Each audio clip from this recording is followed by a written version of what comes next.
Barry's path has proved to be quite a challenge to predict. Here are the latest developments out of Louisiana at this hour. Barry made landfall 160 miles west of New Orleans in the town of Intracoastal City, Louisiana. That storm carrying with it winds of 70 miles per hour. Louisiana's governor cautioning the public about the flooding that's expected over the next few days and damage already being reported while hundreds of thousands of people are dealing with no electricity.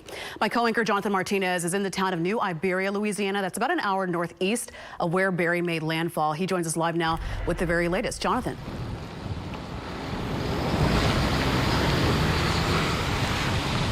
You know, Sion, tonight it is windy, it is rainy. At times it intensifies, at other times it lets up, but already the effect of Barry has been felt. Take a look on the other side here. The power is out in some parts here of New Iberia. We're being told that some of the roads are being closed. We're getting reports of trees being toppled over along with debris scattered about. In fact, just behind us here, we've watched over the last couple of hours as that shed right there that you see has kind of broken into pieces and at this point has become potentially projectiles that'll fly off in that vicinity over there. Meantime, on the other side over there, that is going to be a command center that is now set up. Of course, the people out here know that the worst is yet to come in the nightfall. When the night falls in the next couple of hours, they are hoping that they are ready for Barry.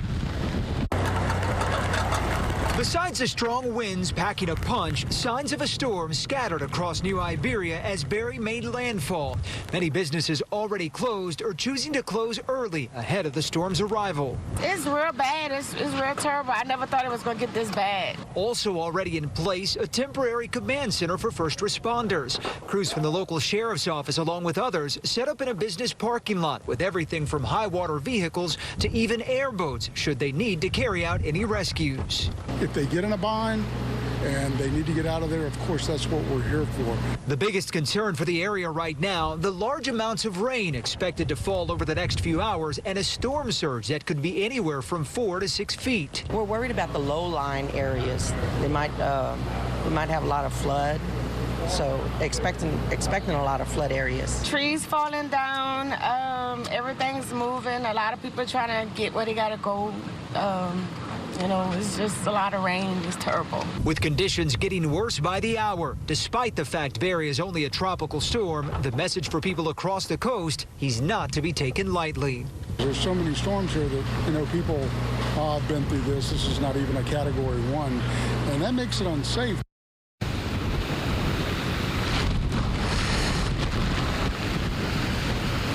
Now, so far, no reports of any type of rescues having to be conducted, but we are getting reports of high water a little bit farther to the south. There is a curfew now in place at about 7 o'clock. That's in less than about a half an hour. So that is the very latest. We are reporting live from New Iberia, Louisiana. I'm Jonathan Martinez, KPRC, Channel 2 News. All right, thanks, Jonathan.